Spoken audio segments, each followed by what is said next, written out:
So welcome to Diabetes, Disarming Diabetes. I'm very, very excited to share this session with you. I'm excited because at the Energy Shack, and actually longer than the Energy Shack, my name is Carolyn Nichol, and I'm a certified holistic nutritionist. And for more than a decade, I have had the privilege of helping people naturally reverse type 2 diabetes. And I've also had the privilege of helping people with type 1 diabetes become less insulin dependent. And it is such a blessing and a privilege to help people gain their health back, because we are going to see that as we go through this session, you will see that diabetes is a real disorder, but for the most part, as long as it's type 1, it can be reversed. And so I'm just going to remind everybody just to make sure that your mute is on, so that there's no background noise, and just to keep your also just to keep your screen off, your video off, and you can put it on later. So with that being said, I just want to introduce this metabolic disorder. The true name for diabetes is diabetes mellitus. So this is the true name for diabetes. It refers to a group of diseases that affect how the body uses sugar, which is glucose. So every single thing that our body uses, everything that our body uses is actually all of the food turns to glucose. And glucose allows us to actually have energy, to function, to think, especially just think. The brain uses 3 times more glucose than any other system in the body. So it's very important that we have the right amount of glucose. So glucose is not the enemy, but too much glucose becomes a problem. So glucose is a very important source of energy for the cells that make up the muscles and tissues. It is the brain's main source of fuel. So very important to understand that.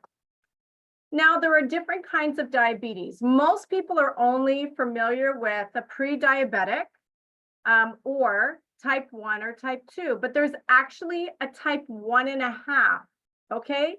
And so as I'm talking through this, I want you guys to kind of, reflect in your mind as to, do I fall in any of these categories, or do people I know fall into any of these categories? So we have type 1 versus type 2 diabetes, and you can also see that it doesn't show a type 1.5, but I'm going to explain that I've met quite a few type 1.5 people. So type 1 is something that you're born with or genetic disposition, but it may not present itself until much later on in life. So that basically means that you have a compromised pancreas. And with that being said, is that when your pancreas is not working, and you'll see the beta cells are not producing insulin, that is not a condition that I have known that can be reversed. However, you can definitely drastically reduce your insulin dependency, and I'll show you why and how. Type 2 diabetes can be prevented through lifestyle modifications. Your body produces enough insulin. The problem is your cells are not able to accept the insulin. So there's a problem there. Now, both type 1 and type 2 could be using insulin injections, but a type 1 person would never take metformin or any type of a oral pill, because that's not the problem. So, and I wouldn't say never, some type 1 diabetics may do that because they are a type 1 that has type 2 disposition. So they've created a type 2 condition, even though they also have a type 1, which is really dangerous, but again, very, very fixable. And if there's anything that I want you guys to get across throughout this entire seminar, is that type 2 diabetes is absolutely reversible. Type 1 diabetes, not, but we can help to, reduce your insulin dependency for sure. Now, what's a type 1.5 diabetes? Is that a real thing? Absolutely it is. So type 1.5 means that your pancreas doesn't produce enough insulin. It produces insulin, but not enough. So you may be on small amounts of medication or small amounts of insulin. If you're diagnosed as a type 1.5, because it's a real medical term, your doctor should know. It's a little hard to figure out, but I can figure it out with diet. So then your best solution would be take small amounts of insulin, or you have to constantly be very extremely careful with your diet because you just don't produce enough insulin. So again, any questions you have about this, please just throw it in the chat. So I love to bring it home with statistics. And there's a reason why, as we were advertising this, we called it the latest pandemic, because it is rapidly growing, and not just in Canada, the US, but all around the world. So you can see the statistics there is that 2017, 8.4 million, then 2020, 9.4 million, 2022, 11.7 million. So these are people that show pre-diabetic, diabetic conditions, but actual go to the doctors and put it in paper that you're diagnosed with it. Those numbers are lower, and that is type 2 diabetes or type 1 diabetes. But just so you know, 95% of diabetics are type 2. So it's a very small amount of the population that is type 1. Now, I want you to say, well, yeah, of course, those numbers are going up because our population is growing. Diabetes is growing faster than our population. Okay, now 30 billion a year is what it costs our healthcare system to treat people with this disease.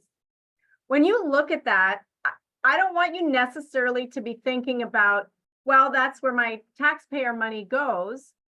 This is making people unnecessarily rich. I just want you to know that. This is making unnecessary spending, because type 2 diabetes is absolutely preventable and curable. And average out-of-pocket expense for you after your benefits cover those medications or a percentage of it, you're generally spending about $1,500 per year out of pocket. Generally, many people are spending much more than that. And what's not covered in that is the amount of sick days that you have to take, or the amount of quality of life that's decreased, not wanting to go out, not wanting to share, not wanting to socialize because you just don't feel well. Some very interesting statistics here is that 1 in 22 Africans in Africa have diabetes, compared to Canada and the US, which is 1 in every 6. Europe, South America, and Asia, we have 1 in every 11, the Caribbean 1 in every 8. So there's something going on here, and I want to explain this to you as we go. But especially with diabetes, interesting enough, the statistics grow extremely high as you get older. Is it an age-old disease? It's not an age-old disease, friends.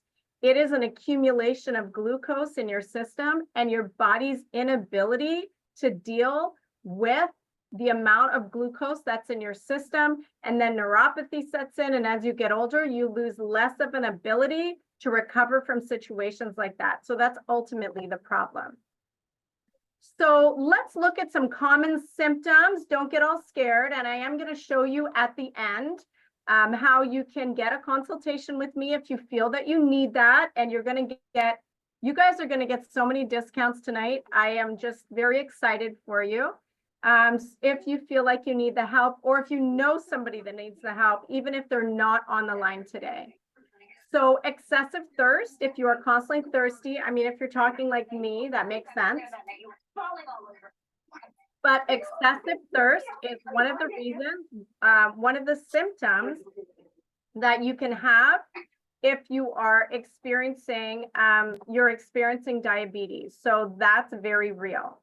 Another one of the symptoms that you can have would be excessive urinating. And the reason being is that Your body is trying as rapidly as it can to get rid of glucose.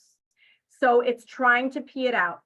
Age-old remedy before we could check A1C levels or you prick your finger with the blood sugar. I'm sure people know the doctor would just take you outside and say, pee on the sidewalk where there was a bunch of ants. And if all the ants came to your urine, he's like, yeah, you're diabetic. So that's real. That really used to happen. I don't know if it still does today. But that's what happens is that when your body, especially at night, when all your systems are going through the waste process, you're not busy and running around, the waste system happens at night, and then you will get up constantly to pee. So presence of ketones in the urine, so you might see that as a lot of bubbles, fatigue or weakness. You might be on both sides of the scales where you have weight loss happening or weight gain rapidly. Fatigue or weakness. And the reason being is that glucose is supposed to go inside the cells in order to give you and I energy. So unfortunately, if you are not getting enough glucose inside the cells, which is what happens, your energy is super low. Your sugar is sitting outside of the cell. It can't get inside the cell, and it's coming out because that combustion's not happening. So that's why we end up with fatigue or weakness. Feelings of being irritable, because there's so much sugar in the blood, it's draining you of energy, and it's way too much glucose for the brain. So there can be some confusion that can happen, or you're not thinking properly, but it's a glucose overload for the body. This can also cause blurry vision. And because your blood is literally sugary and acidic, you might find yourself, this cut is just not healing very fast. Or your immune system, which gets drastically depleted whenever your immune system is affected by sugar, it drastically starts depleting 20%. 1 tablespoon of sugar in the blood will deplete your immune system by 20%. So that will also happen, and you'll notice that maybe you'll get vaginal infections if you're a female, or you'll find yourself catching viruses a little faster. You might also notice tingling or numbness in your extremities. So those are some common symptoms. So how are blood sugar levels tested? And I know for some people, this is information they already know, but these are the levels of blood sugar. And a lot of people are actually quite confused of what the A1C levels are. So why is it that when I check my blood sugar at home, it shows at, 6.1, but when I go to the doctors, it's showing that it's 7.5. Does AC go deeper? Like, what's happening? So no matter whether you're pricking your finger at home or whether you're going to the doctors to check it in any way, and there's not just A1C, but there's lots of other ways to check your blood sugar. These are the levels that you want to pay attention to. So below 5.7, you are generally not a diabetic. You are 5.7 below, you're normal. 5.7 to 6.4, now we're in the pre-diabetic state, and 6.5 or above is diabetes. And I actually, I would say, just from my experience, is that if you are 5.9 or 6 and over, that is diabetic. That is full-fledged diabetic because you have all the symptoms. And if your blood sugar is constantly showing at 5.8 or 5.9, your doctors will most likely put you on some medication. So the A1C is measured by the amount of sugar that's attached to your hemoglobin. That level of sugar is an average of where your blood sugar is over 3 months. That's why when you prick your finger, you're getting where your blood sugar is in the here and now. How much sugar is in my bloodstream right now? So that's why it can keep changing. So you can see this variation that you might get highs and lows. You might see 6s and 8s and 10s, but then you go to the doctor, it's an average of the last 3 months. Keep that in your mind, because our programs that we do, there's a reason why they're a full 2 months. And I ask people to stay the course. Don't stop, because if you can go for 3 months at really good blood sugar levels and make some changes, you will see great A1Cs. And then the next 3 months, imagine what would happen if you kept up what we've told you to do. So pretty much in 6 months, you can pretty much be a non-diabetic if you do things right. And there was a question in the chat saying, well, does it matter how long you're a diabetic? I will say that pretty much everybody's fixable. But if you've been diabetic for a long time, and you've been also giving yourself insulin plus medication for a long time, it's a slower climb uphill. The healing's not so as rapid as somebody who's just diagnosed, because you have created sugar, which we'll look at in a second, creates a lot of damage in the system. And some of that damage, there's no coming back from. That's the reality. So it doesn't mean that you're diabetic forever, but it may mean that you're suffering with certain conditions as just part of your lifestyle because of the damage that the blood sugar has caused. So there are some real dangers of uncontrolled blood sugar. This is extremely real. And here's the reality, is that symptoms are not always felt until your blood sugar hits 10 or 11. I had a client in here when we started the program, we checked her blood sugar fasting, it was 20. And when we finished the program, closer to the 2-month mark, we got it down to 7. She said, it's so strange. I don't feel any difference. I mean, I have more energy and I feel good, but I don't have like this numbness and tingling and all these diabetic situations and conditions. So some people don't. And I've had some people with blood sugar at 6 and 7, and they're feeling the neuropathy. So everybody's different, but most people may not feel any symptoms until they get to about 10 or 11, and that's just so high. That's so high. So high ketone levels make your blood too acidic, and this is a serious condition called ketoacidosis. The problem is that there's too much carbon. So when there's too much carbon in the system, which is what sugar causes, because sugar completely congests the blood, which means it gets rid of the oxygen. So when we breathe out carbon dioxide. We breathe in oxygen. Too much carbon dioxide is extremely dangerous for the body. Oxygen heals and repairs cells. So you want lots of oxygen in the body. Obviously, too much, you can create oxidative damage. But for the most part, I mean, unless you're like, a major Olympic cyclist, you're not going to take in too much oxygen.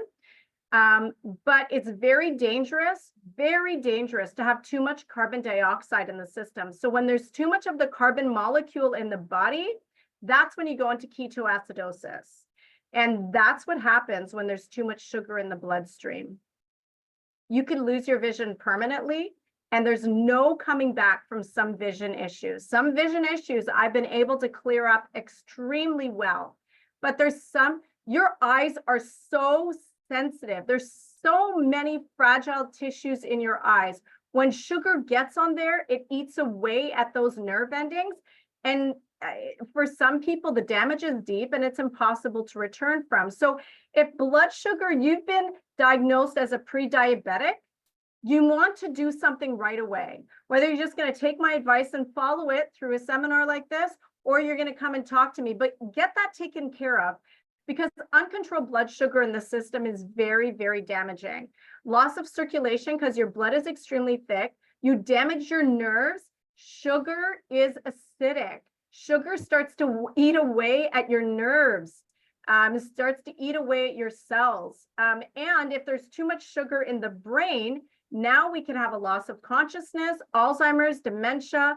Alzheimer's and dementia, I mean, I don't know how much you guys are reading, but that is just diabetes part 2.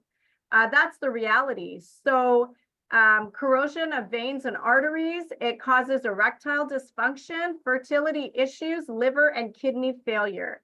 Blood sugar uncontrolled in the system, friends, is absolutely dangerous.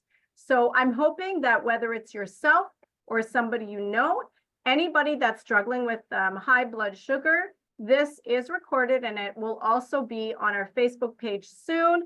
But whether they talk to me or listen to this, let's just really help each other, because type 2 diabetes is absolutely reversible. It's much better to catch it earlier. So let's just talk about this reality of, so my blood sugar is uncontrolled in the system. So let's do an insulin or metformin or Janumet or some sort of a medication. Well, that will bring your blood sugar levels lower. There's no question about it. This is a study that was done in Arizona. It showed that metformin reduces insulin secretion, which may reflect lesser need of insulin since insulin sensitivity is enhanced by metformin. I am sure you guys know Carolyn is not a drug pusher. So why am I sharing this with you? I want you guys to see what, and again, you know what, whether it's metformin, Janumet, there's a lot of different variations. They almost all contain the same things, okay? So since I believe if I have my 5 billion people use metformin, let's just go with the top selling medication. And I also want you to know that companies like this count on the statistics getting higher, and they count on the numbers. Every single person, you can ask insurance companies, anybody who works for an insurance company, you are a figure, you are a number. You have high blood pressure, diabetes, and cholesterol. Okay, you're worth to them $300,000. You're worth to them $150,000. But next year, you're going to be worth to them, you know, $450,000, because they count on your condition getting worse, even if you're on the medication. That's real. So let's just think about this, okay? I want us to be processors and thinkers. So if the study shows that metformin reduces insulin secretion, is that good for your pancreas to be told to produce less insulin? What happens when metformin is not present in your system and your pancreas has been told by an outside force not to produce so much insulin? Okay, so if I go to the gym every single day and you take me off the gym every other day, or lessen my time at the gym from an hour to 20 minutes, am I not going to get weaker? Absolutely. It also lowers glucose production from the liver. Well, here's the problem. You might say, that's great. So the liver will produce less glucose go inside the system. That's wonderful. Well, really? Are you eating any less glucose? So where is that glucose going? It mostly stores it in the brain. You know why? Because the brain uses more glucose than any other system in the body. That's a real problem, friends. Because hello. Good evening. I'm just going to ask everyone to mute. So that's a real problem, because if you have glucose stored inside your brain, a lot of it constantly, because of the metformin, that is a recipe for Alzheimer's, dementia, and inability to process and think well. I mean, at just the start of it, that's the reality. So this may sound great, but if you're not changing your diet and still eating foods that have so much glucose, and metformin is slowing that glucose into the system, that's a real problem, friends. It can increase insulin sensitivity. It can cause lactic acidosis in some conditions. And this is an absolute study done. Ultimately, the lactic acid, you know, that you produce from your muscles when you work it out, so it's actually causing an issue that your muscle tissues get eaten away. So it's very, very common for people that are on metformin or any of these diabetic drugs to actually lose muscle mass. you're going to lose muscle mass, you're losing protein rapidly, and your muscles are there to protect your bones. And the more your muscles get stronger, the more your bones get stronger. Do you know what you're leading yourself to? You're leading yourself to osteoporosis, osteoarthritis, or just arthritic conditions, easy to break bones. That's ultimately what's happening.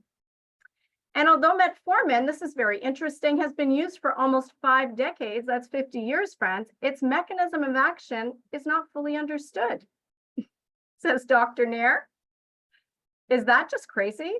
We still don't really understand the side effects and how this drug is used, really? So the people that developed this over 50 years ago don't really know how it's affecting the human body? That's a little scary. Metformin's most common side effect is intestinal distress. And a lot of people taking metformin know that. Nausea, diarrhea, upper abdominal comfort, and discomfort. And the reason being hasn't even been fully figured out.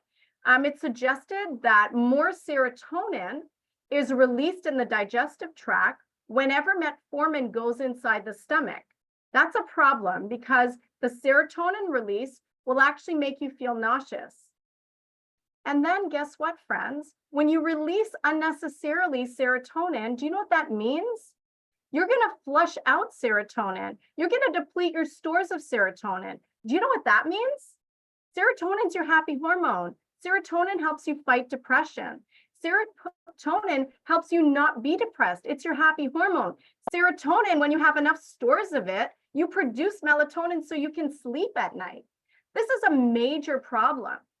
So by taking these diabetic drugs, you are losing serotonin at the same time, causing discomfort in the stomach, which actually starts to eat away at that mucosous lining in your stomach that helps you buffer any kind of trouble in there. So this is a real problem. But I'm going to tell you, what's your solution? So if you have diabetes and you have too much glucose in your system, you probably give yourself Alzheimer's and dementia later on in life, or lose limbs if it goes uncontrolled. So we can take a medication, but now it's just going to store that glucose in my brain anyway and cause all these other issues. A very wise woman wrote in the book Ministry of Healing that medication only takes disease and moves it somewhere else. And that's the reality. Is there another solution? I hope I'm just, not making anybody feel terrible, because the answer is coming, friends. What I want you guys to understand is that diabetes is not just a sugar issue.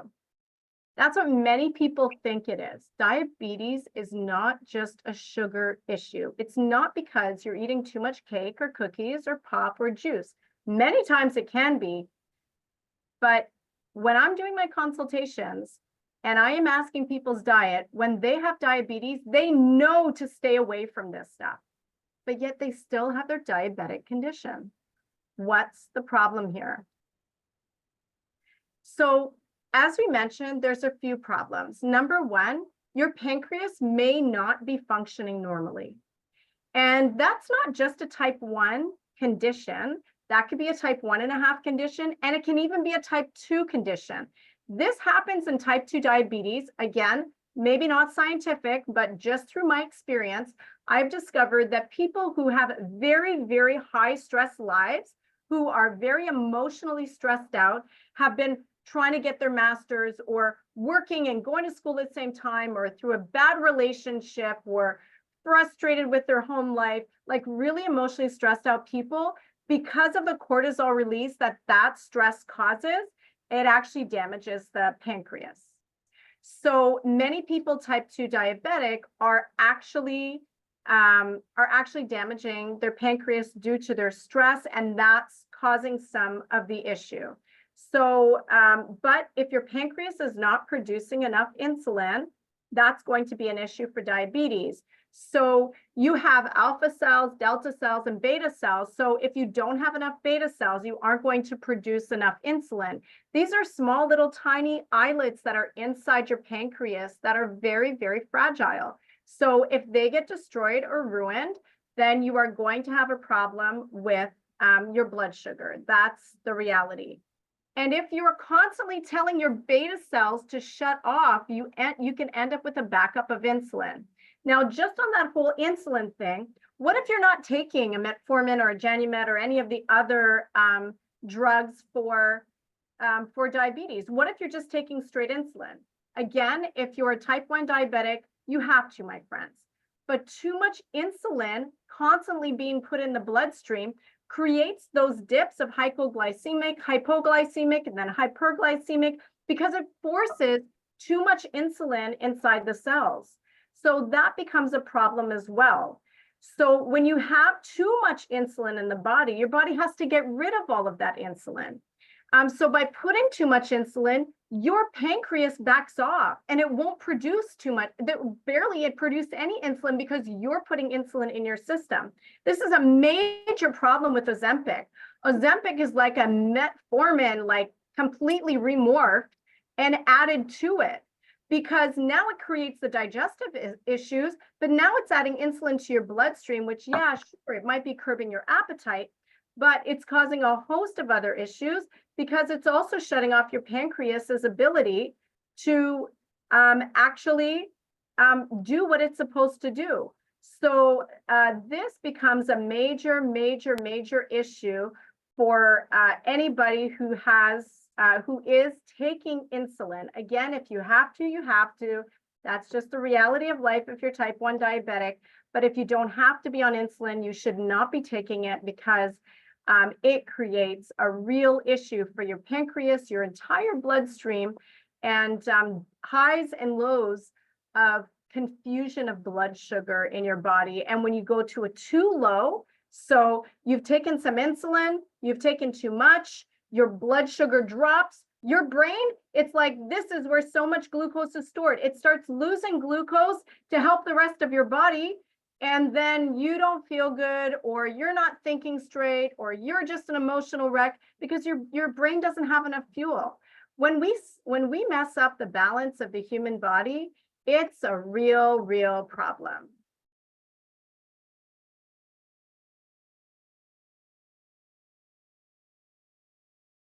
So what's the solution, friends? There's actually a great solution.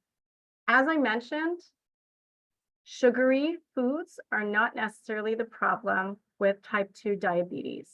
Looking at this picture, what I want you to understand is that every cell has an insulin receptor and a glucose transporter. Okay, so don't need to go into deep science to help you understand this, but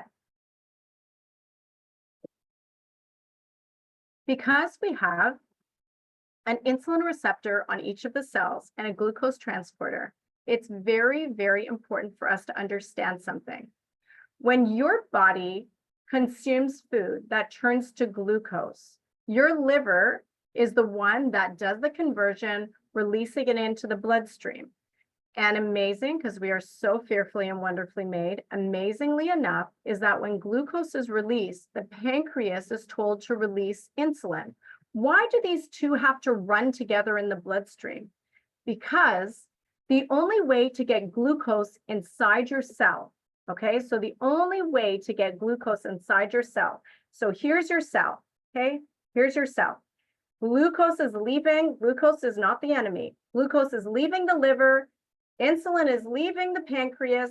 Both of them are trying to go to the cell. Why is that? Because when insulin sits on the receptor, it unlocks the door so that glucose goes in. It mixes with a bunch of molecules and energy combustion is created inside the cell. And your heart can beat and your lungs can breathe. I mean, you know, that's the gas. Glucose is the gas that fuels everything inside your body. It's incredible. Now, the problem is that if your insulin receptor is blocked, glucose can't get in. It stays in the bloodstream and waits. It goes to the next cell. That one's blocked too. So the doctor's solution is to, oh, let's give you a medication that lessens the load of glucose into the bloodstream. Let's give you insulin that forces insulin onto the cell. Let's give you so much of it to force it onto the cell. Well, what's the problem? So what I do in my line of work, and what I want to show you today, is why don't we do something else? Why don't we just figure out What's blocking that insulin receptor? Because if we can unblock it, then glucose goes in. And why don't we change the foods that are too high in glucose to ones that are not so high in glucose, so your body doesn't have a big dump of glucose either? So insulin resistancy is the #1 reason for type 2 diabetes. Now, what on earth could be on that cell? What could be blocking that insulin cell? Very interesting. Whenever we eat foods that have a lot of saturated fats, or if you have too many carbohydrates that your body cannot use all that fuel, all that stored glucose, all that glucose, your body will start storing it. And when it's stored, it turns into fat. So basically, I want you to look at this. When you've got too much saturated fats in your body, your liver will break those saturated fats down into myocellular lipids, okay? Small, tiny little fat molecules that if you had a very good bowel movement, and lots of fiber, some of them will be pulled from the system. But most people, those myocellular lipids go back up through the bloodstream. Lipids are sticky. Fat is a sticky substance, but so is fiber. I'm going to explain that connection in a minute. But what happens is that sticky fat starts sticking to your cells. They are the perfect size friends for your insulin receptors. The perfect size. I'm going to come back to that in a minute. So what I want you to understand is that diabetes, type 2 diabetes, is not necessarily a sugar problem. It's a saturated fat issue. It's too much carbohydrates, too much foods that turn to glucose that your body's not using, and it turns into fat. So it's more of a saturated fat issue than it's even a sugar issue, because your insulin receptors are blocked. Now, I know what some of you might be thinking is, well, I went on a ketogenic diet, which was so much meat, so much fat, and actually my blood sugar went down. And what happened here is that you pulled the glucose away and you added protein and fats in large amounts, and you put yourself into a ketogenic state. That means that your body is going to use fat for fuel instead of glucose. Well, that gets dangerous after a while, because that stored fat is going to accumulate. You will probably end up with, like many of my clients, after a year of being on a ketogenic diet, they have insulin resistancy so bad because there's an accumulation of those fats. It's almost inevitable. And then you have glucose stores that are too low and your brain's not thinking properly because it runs off glucose. So we don't have this proper balance. It works in the beginning because you've dropped all your glucose and you've added your fat, and your body's using fat for fuel. So guess what? It's using fat. And that's great. It causes less insulin resistancy, but you're accumulating too much now, month after month, week after week. And so I'm working with people that have done ketogenic for so long, trouble with liver, trouble with kidneys, and now diabetes is uncontrollable. So where do these saturated fats come from? They come from dairy products, especially cheese, but that can be your milk. That can even, believe it or not, be your yogurt because it has hormones in it. Any kind of dairy products, yes, of course, ice cream, evaporated milk, condensed milk, and whether that's fish, chicken, beef, pork, shrimp, all of these fats. If you are not burning through enough fat and calories, they're going to build in your system. So that's why if you go back to the statistics I showed, this is why I'm convinced that in Africa, in countries that are not as industrialized as ours, as Canada and the US is, and Europe, and we are sitting, we are not in the fields working, we're not going out to get our water, we are not going out to get our fruits and vegetables outside, we are sitting and eating the same way that we were culturally taught. Well, guess what? Culturally, they used to grow their own food, make their own food, go outside, kill the goat, kill the chicken, come back inside. We don't do that. We go from sitting to sitting in a car to walking a few steps in a grocery store, picking up our chicken, picking up our dairy products, putting them in our cart, and just getting frustrated that we're waiting in a long line. I don't want to be standing this long. Well, we should march on the spot or something. You've got to move back to your car, back to your house. Or worse yet, you just stay in your house and order it in. It's a real problem. We're not moving, friends. So there's just no way we can go through that many saturated fat and calories. And whether it's oatmeal, whether it's even brown rice, white rice, bread, if you are having too much carbohydrates in your system, that becomes a problem because then it's stored as glucose. And when it's stored as glucose, because you're not using enough glucose, it then turns into fat, blocking your cells because your body can't use that much fat. So maybe you end up with a fatty liver, or your body starts breaking them down to those mycellular lipids, so that now your body can take small little fat pieces and just patch them everywhere around your body so that it's not all in one place. But that's a real problem because insulin resistance happens. You will, of course, start to accumulate it around the stomach area. These are all really serious, dangerous conditions. So, and what I want you guys to know and understand is that stress is just as bad as the bad food, in fact, worse, because when you have a lot of stress, you have high cortisol releases. And when you have high cortisol releases, it makes your blood thick. It makes your body release so much stored glucose. It makes your body use so much fat. It wants more fat, which is why many people either get really skinny or really big when they are stressed out, because your body cortisol uses the pathway of fat for its travels, and it's going to want fat. So your body's going to produce more cortisol, more cholesterol, and more cholesterol. I've met some vegans with high cholesterol. How's that even possible? Cholesterol is produced by animals only. I produce my own, you produce your own. We produce all the cholesterol we need. 9% of the population produces too much, but most of us are not in that 9%. So my cholesterol is going to go up, which will be another talk in a couple of weeks when I eat an animal. But why would a vegan have high cholesterol? Because they're so stressed out. The body produces extra cholesterol for the pathway of cortisol. And guess what happens when you've got too much cholesterol? You have insulin resistance. So imagine you're also eating meat, you're also eating dairy, you're also eating too much carbohydrates, and you're stressed out. Friend, let me help you, because that's a crisis situation, but you're fixable. I want you to know that. So what's the solution now that I've scared everybody? What is the solution?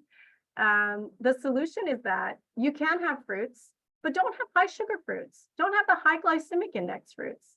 Have more berries. They're much lower glycemic index. Your apples. Papaya is not so terrible. But pineapple, bananas, mangoes, grapes. I mean, these are all sweet fruits. Even peaches and melons that are just going to turn to glucose way too quick in your system. If you don't have diabetic issues, I don't have diabetic issues. I ate nectarines today and pears, and they were ripe and sweet and fine. My blood sugar is going to go up as it naturally should, but then it's going to drop because there's no insulin resistance. The body's going to be able to absorb that insulin. You're going to want to swap your grains. Stop with the oatmeal, stop with the rice, stop with the bread, maybe a slice or two of gluten-free bread here or there, but go for grains like millet, like buckwheat, which is kasha, like quinoa, like sweet potatoes, squashes. Go for grains and foods that are lower on the glycemic index. Increase your vegetable intake. Vegetables are loaded with fiber. Guess what pulls off those myocellular lipids from your cells? Fiber. But if you don't have enough fiber, there's a portal vein that goes to the liver. If the liver is trying to get rid of saturated fats and there's not enough fiber there, then it's not going to take it away. Remember I told you those lipids are sticky? So is fiber. They love each other and it pulls out of the system. It's amazing what the body will do when it has enough fiber. Millet, quinoa, kasha, loaded with fiber. Your beans, loaded with fiber. Your berries, loaded with fiber. All your green leafy vegetables, loaded with fiber. And friends, if we are not drinking water, it's just going to be a crisis situation.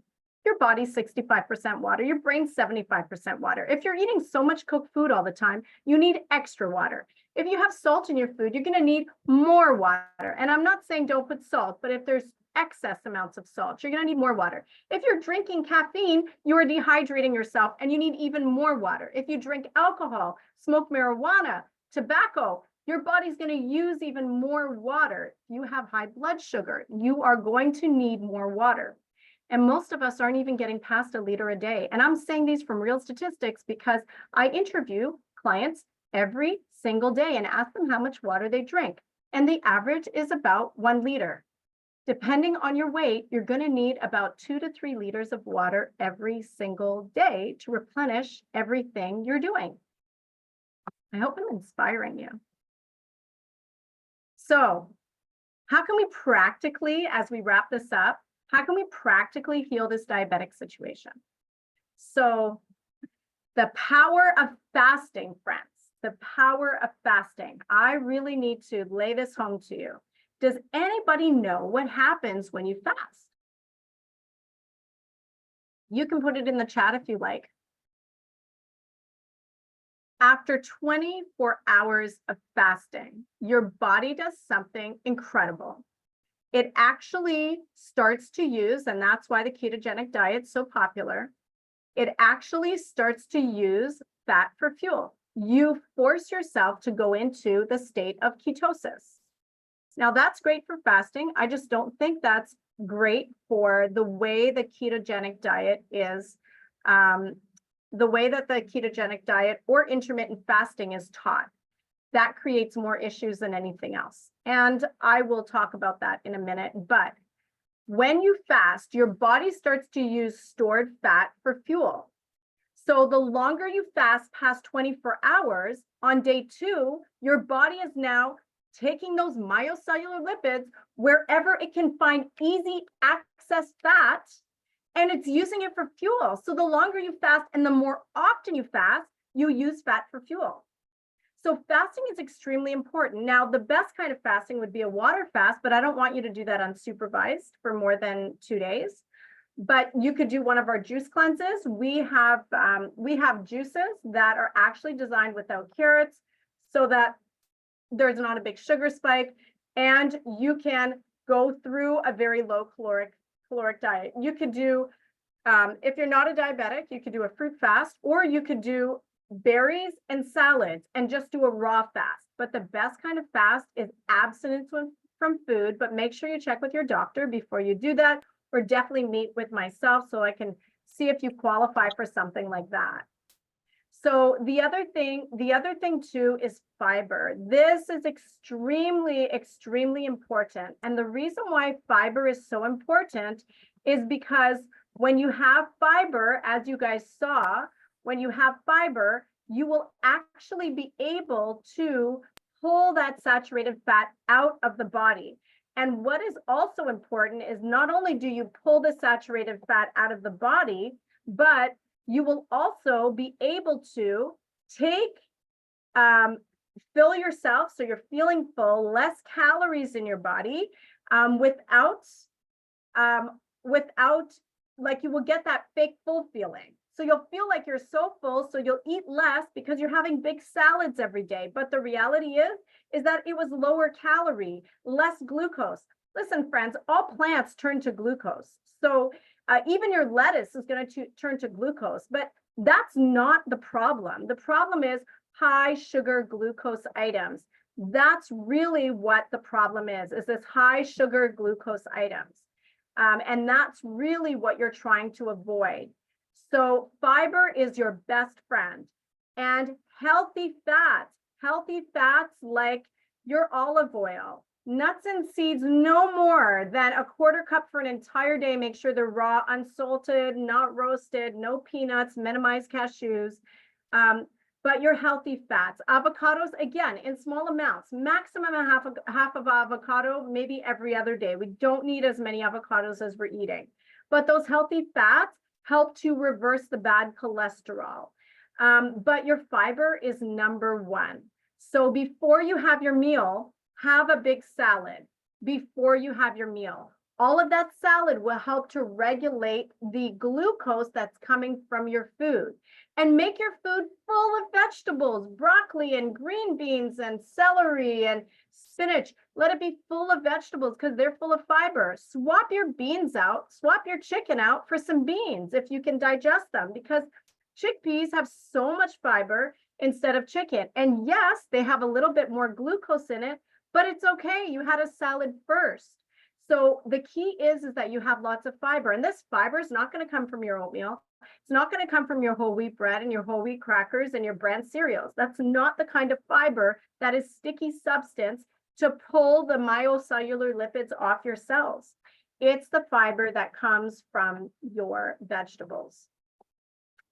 And friends, I would be remiss if I didn't mention exercise, because the more you exercise, the more you burn through fat. The more you, not just walking outside, you've got to get your heart rate up. You've got to get your muscles engaged, because the more your muscles engage, the more they burn through fat to grow. And so this is also extremely important. So I just wanted to share a couple testimonies in closing, and then I will take any questions you have. So I just want to let you know a couple testimonies here. And this was Bev, you can read on the screen, that she later in life became a type 1 diabetic in her 30s. So crazy. She had almost an unconscious state, took her to the doctors, and turned out she wasn't just type 2 diabetic, she was type 1. So that can come on at any time in life. But so the doctors put her on a bunch of insulin. She called me because she was an Energy Shack customer, and I told her what to eat. And in less than a month, she was off her daytime insulin. Her diabetic nurse, her dietitian, they were shocked in 1 month that immediately they put her on a certain amount of insulin, and she was cut in half in less than a month. I really believe it happened, if I remember, within the first 2 or 3 weeks. So this is type 1 diabetes, because she was creating a type 2 diabetic situation with her diet. So that's why we can help that. We have clients, we have dozens of them. We have a full diabetic program where people are just left, right, and center coming off their medications or reducing their blood sugar. And honestly, in 10 years, anybody who works with me one-on-one, I don't have a fail in reducing your blood sugar. For some people, it happens, like Ivan, in 1 week.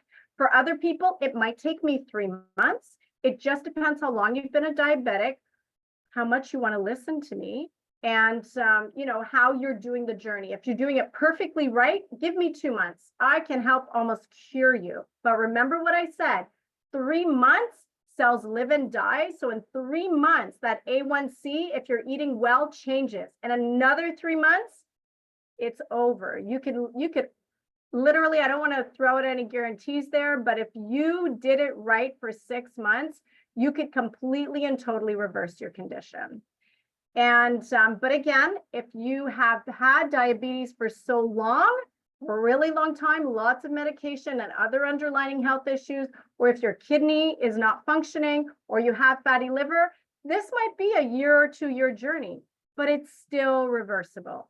So before I go, and it is 8:31, I just want to pass on to you.